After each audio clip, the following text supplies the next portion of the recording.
Jadi akhir-akhir ini ya, itu banyak orang yang ngomongin soal tarif Trump yang dikenakan kepada Indonesia ini. Yang katanya awalnya 32% tarifnya, ini naik ke 47% sekarang setelah negosiasi kemarin. Bahkan ada seorang tokoh publik yang mengatakan hal yang sama. Gini ya, mengenai tarif 32% naik ke 47%. Kalau kita lihat faktanya dan datanya, itu gak sepenuhnya benar ya. Makanya mari kita bahas dan semuanya.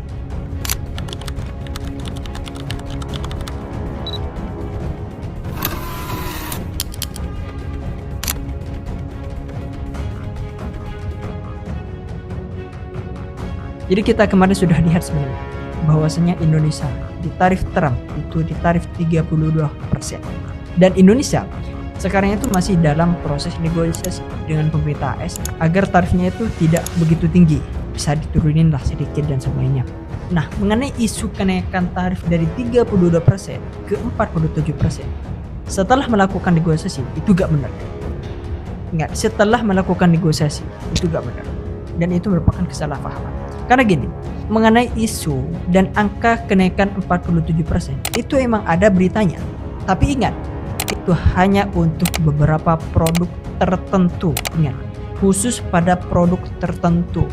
Dan itu tidak ada hubungannya antara sebelum negosiasi dan setelah negosiasi. Namun ingat ya, penting untuk dipahami bahwasanya angka 47% itu bukan tarif yang berlaku secara umum. Ingat, itu bukan tarif yang berlaku secara umum untuk semua produk Indonesia, melainkan potensi maksimal yang terjadi jika dihitung dengan berbagai macam pajak dan tarif di sektor spesifik. Ingat, spesifik, seperti kayak komoditas energi dan pertanian.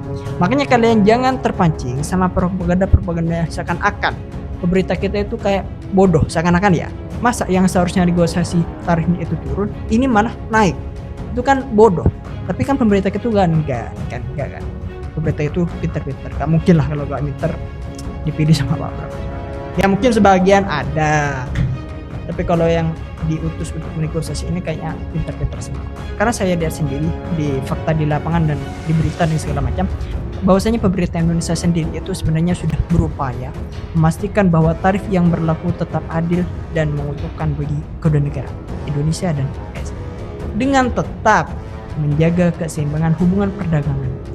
Serikat dan seluruh stakeholder tersebut mendukung upaya Indonesia untuk mendapatkan keadilan. Secara keseluruhan, pemerintah Amerika Serikat mengapresiasi strategi dan pendekatan serta proposal yang diusulkan oleh Indonesia, dan kedua pihak menyetujui proses yang lebih intensif. Saya katakan sekali lagi, kalian pastikan untuk selalu mengecek informasi dengan cermat dan tidak mudah percaya begitu saja. Karena itu bisa saja informasi itu hanya berdasarkan angka yang belum tentu akurat. Yang lebih parahnya lagi, itu merupakan cuman tanda kutip propaganda. Ingat, propaganda.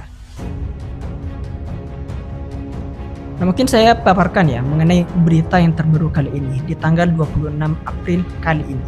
Jadi berita terbarunya sekarang, kita tahu kan kalau tarif Trump ini itu ditangguhkan sementara selama 90 hari, yaitu sampai awal Juli 2025 nanti.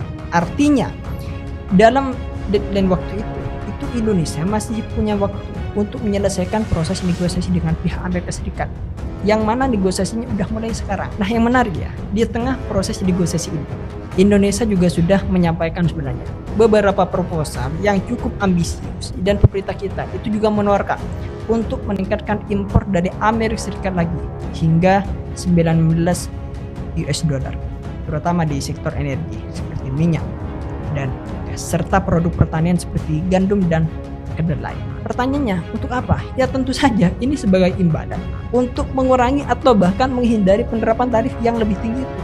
Karena ini negosiasi. Yang namanya negosiasi itu harus ada tukar timbal balik, harus ada tukar menukar keuntungan. Nah, keuntungan yang ditawarkan kita yaitu baik meningkatkan ekspor dan sebagainya.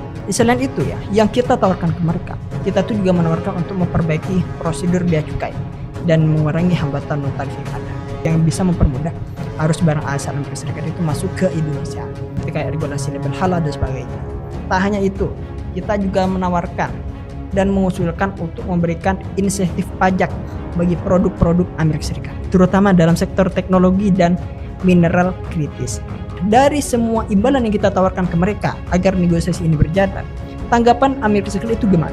Nah, saya kutip dan menganalisa dari berbagai sumber berita ya, baik media lokal atau media global.